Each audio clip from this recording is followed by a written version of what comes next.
ქალბატონო ხატია, მადლობას გიხდით თქვენ დროისთვის და გადაცემაში მონაწილეობისთვის. ქალბატონო ხატია, რა გითხრათ კვლევებმა, რომელიც ცოტა ხნის წინ გამოქვეყნდა? ეს 47% გამოწვევა მხოლოდ ქართული ოცნებისთვის არის, თუ გამოწვევა არის ოპოზიციისთვისაც?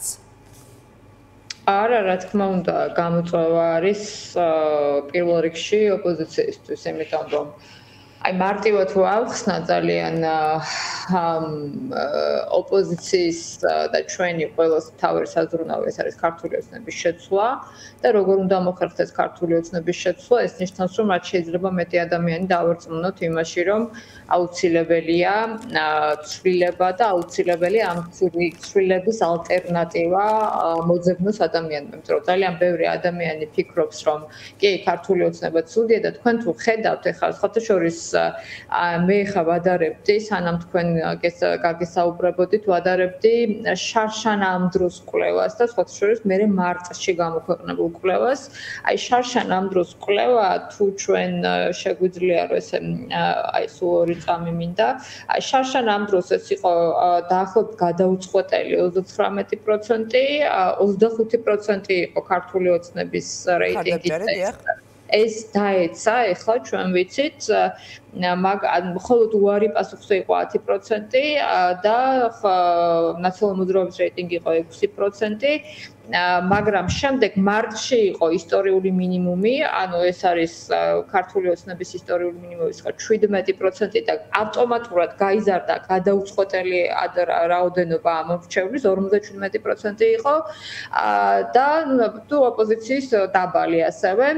ამიტომ მე ვფიქრობ, რომ იცით რა არის, ეცემა ქართული ოცნების რეიტინგი, მაგრამ ასევე არიან ადამიანები, ვინც არ იციან, ვის უნდა მისცენ ხმა. ამიტომ ჩემთვის პირველ რიგში რაზეც მე სულ საუბრობ, ეს არის ხალხის ინტერესების ასახვა პოლიტიკაში, ანუ ხალხის ინტერესი დღეს, მოდი ღია ვთქვათ, ეხა ქართულ პოლიტიკაში მეტნაკლებად ასახული არ არის, ვინაიდან ადამიანებს აქვთ კონკრეტული საჭიროებები, ადამიანებს სჭირდებათ სრული და კონტრასტული ალტერნატივა ქართულ ოცნებასთან და აი ამიტომ ძალიან მნიშვნელოვანია, რომ გადაუწყვეტელი ამომრჩევლის თან ეხა იქ მესმის არის პასუხი, მეტნაკლებად ვთქვათ, უარს ამბობენ პასუხზე, იმიტომ რომ ოპოზიციური ამომრჩეველი შეიძლება იყოს და აქ მუდმივად პრობლემაა ხოლმე, იმიტომ რომ ეშინიათ ადამიანებს, მაგრამ ვფიქრობ, რომ მაინც რა თქმა უნდა ჩვენთვის გამოწვევა. ქართული ოცნების რეიტინგი არის დავარდნილი, კიდევ იმერ რომ შარშან ამ დროს გაცილებით მაღალი იყო, ეს ძალიან მნიშვნელოვანია და მაგრამ არის გასაკეთებელი ასეთ დროს, ქალბატონო ხატია, 1 წელი არჩევნებამდე ეს არც ბევრი დროა და არც ცოტა. რა არის გასაკეთებელი იმისთვის, რომ წეღან ვახსენე ხატიათ უცრავად ანაწითლიძესთან, რომ ამ 47%-თან მუშაობა შეუძლია მართველ გუნდსაც. შესაძლებელია აქ უმეტესობა იყოს ოპოზიციის მხარდამჭერი და არ ამბობდეს, თუმცა მუშაობა მაინც ორივე მხარეს შეუძლია. რა არის გასაკეთებელი ოპოზიციის მხრიდან იმისთვის, რომ მათი რაოდენობა შემცირდეს და გადავიდეს ოპოზიციურ მხარეს?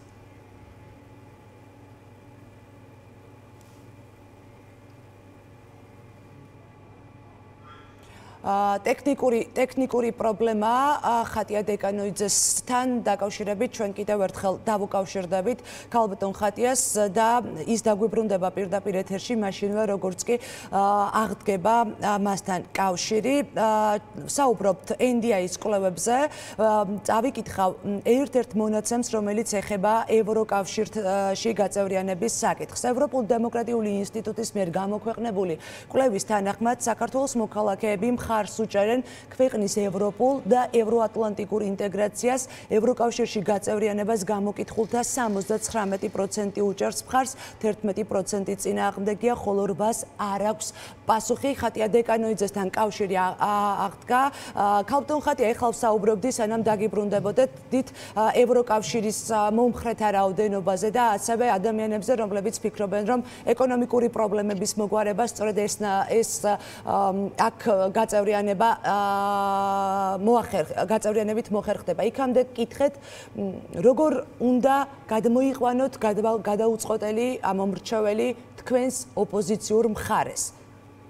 ანუ მე იმაზე ვსაუბრობდი, რომ მე არ მგონია, რომ ქართული ოცნების რეიტინგმა ყვეთად მოიმატოს, რომ ქართულ ოცნებას ყავს ის ქორამორჩეველი ჯერჯერობით და არ მგონია რომ ოპოზიციური, ანუ პროდასალური ამორჩეველი წავიდეს ქართული ოცნებიდან. ხო, ანუ ჩვენ თუ ხედავთ, ყველაზე დაბალი რეიტინგი მათ აქვთ მარტში, აი ეს მარტის ცნობილი მოვლენების დროს, როდესაც რუსული კანონი მიიღეს, შემდეგ 2%-ით არის მომატებული, ეს ძალიან ცოტაა, პრინციპში ცდომილების ზღვარია.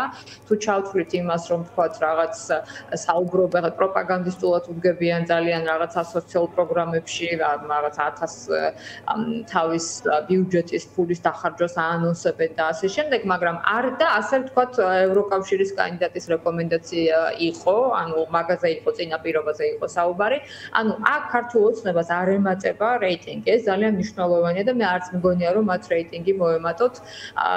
ამიტომ ვთვლი რომ მთავარი ამოცანა ოპოზიციის რაც არის ეხლა, ხო, ანუ აქ როგორ არის ორი პოლუსია, ორ პოლუს შორის არსებობენ ადამიანები, ვინც არ იცის, ვის უნდა მისცეს ხმა, ამ ადამიანებისთვის ძალიან მნიშვნელოვანია ხმა იყოს მათი რეალურად იმ კონფიგურაციაში, რომელიც შეცვლის ხელისუფლებას, ანუ არ დაიკარგოს ეს ხმები და მთავარი ეს არის, რომ კონტრასტი იყოს ქართულ ოცნებასთან და ალტერნატივა გააჩნდეს ხელისუფლებას. იმიტომ რომ ნახეთ როგორი აი ბევრი კიდე სხვა სურათია ძალიან მაგალითად პროგრამა, მაგალითად პრობლემები რა არის, ხო? ანუ პრობლემები არის უმუშევრობა, სოციალური პრობლემები არსებობს, ხო? არსად არ წასულა ეს პრობლემები, ფასების პრობლემები. მე ვერ მეტყვით ადამიანს საქართველოში, გარდა იმ რაღაცა კლეპტოკრატიული, ასე ვთქვათ, რაღაც მწვერვალისა, რომელსაც არ აწუხებდეს ფასების პრობლემა. მაგათ თქვენს გაწუხებთ, მეც მაწუხებს და ყველა ადამიანს და შემაშფოთებელია კვლევის ეს ნაწილი სიღარიბესთან და ქვეყნიდან წასვლის მსურველებთან დაკავშირებით. ადამიანების რაოდენობა, რამდენად არის ადამიანების რაოდენობა, როგორი პრობლემა აქვს, ეს არის უმუშევრობა, სიღარიბე, ეკონომიკური პრობლემა, ემიგრაციაში წასვლის სურვილი, კი, ახალგაზრდობის დიდი ნაწილი არის ემიგრაციაში წასვლის მომხრე და ასევე ძალიან მნიშვნელოვანია რომ მიუხედავად იმისა ახალგაზრდობის დიდი ნაწილი არის ოპოზიციურად განწყობილი და კვლევაში ჩანს რომ 55+ ადამიანები ანუ ასაკობრივად საუბრობ გაცილებით უფრო ემხრობიან ხელისუფლებას. ამ დროს ახალგაზრდები დიდ ქალაქებში განსაკუთრებით თბილისში არიან პრაქტიკულად წინააღმდეგი ხელისუფლების, თუმცა ეს ავტომატურად არ ნიშნავს რომ მათ რომელიმე პარტია მოწონთ. ამიტომ ხალხის ინტერესი სადაც იქნება ასახული ხალხის ინტერესი და არა რაღაცა ელიტური პოლიტიკური თემების განხილვა, რაზეც ჩემ თავზე ვამბობ, პირველ რიგში მე არავის არ ვამბობ ნამდვილად. ძალიან მნიშვნელოვანია ეს ხალხის ინტერესი იყოს ასახული და ჩვენ ვაჩვენოთ ალტერნატივა, როგორი ქვეყანაში იცხოვრებენ ეს ადამიანები ხელისუფლების შესაძლებლად. მომისმენია ძალიან ბოდიშად დავასრულებ, მომისმენია ბევრჯერ, მაგალითად იგივე რას უნდა ველოდოთ თუ შეიძლება ხელისუფლება. ძალიან მარტივად აი პროპაგანდისტულად რასაც უდგება ხელისუფლება, ხო? ანუ ამუშ ფსიქოლოგიურად ეს მოქმედებს ადამიანებზე. ხომ მშვიდობა დარჩება ხელისუფლება თუ შეიცვლება. ხა ეს ადამიანებს აწუხებთ და ჩვენ ამ კითხვაზე პასუხი უნდა გავცეთ. უმუშევრობას როგორ მოვაგვარებთ, ემიგრაციის პრობლემას როგორ მოვაგვარებთ. ანუ ის რომ საქართველოს დგას თუნდაც რუსეთის მოქალაქეებიდან შემოსულ აი ამ ინვესტიციებზე, ტურისტულ, იმ ინვესტიციებზე, რომელიც შემოიტანა, ხო, რუსეთის მოქალაქემ. ხო, ხა რას იზავე, ხო, ჯოხით ხო არ გამოაგდებ მე, ხო, იმ რუსეთის მოქალაქეს, რომელსაც ნაყიდი. ანუ ამ ყველაფერზე ჭირდება პასუხი საქართველოს მოქალაქეს და ნებისმიერი ადამიანი ჯგუფი ადამიანების პლატფორმა, რომელიც არ იქნება არც პოლიტიკურ კორუფციაში, რომელიც იქნება სრული კონტრასტი. კი ბატონო, უნდა მოვასწრო სანამ დაგემშვიდობებით, ქალბატონ ხატია ბოდიში. უნდა დობით ისარგებლებს დობით. კი ბატონო, სანამ დაგემშვიდობებით, მინდა რომ მოვასწრო ხვალინდელი სესიისთვის მომზადებულ კანონპროექტზე, რომელიც პარტიების დაფინანსებას ეხება, გულისხმობ ერთგვარი ფინანსური წყაროს ჩაკეტვის მცდელობას მართველი გუნდის მხრიდან. რა ბერკეტი აქვს ოპოზიციას ამ მიმართულებით ხელი შეუშალოს ქართულ ოცნებას, იმიტომ რომ ალბათ დამეთანხმებით ეს ძალიან მნიშვნელოვანი დარტყმა იქნება პოლიტიკური სუბიექტებისთვის.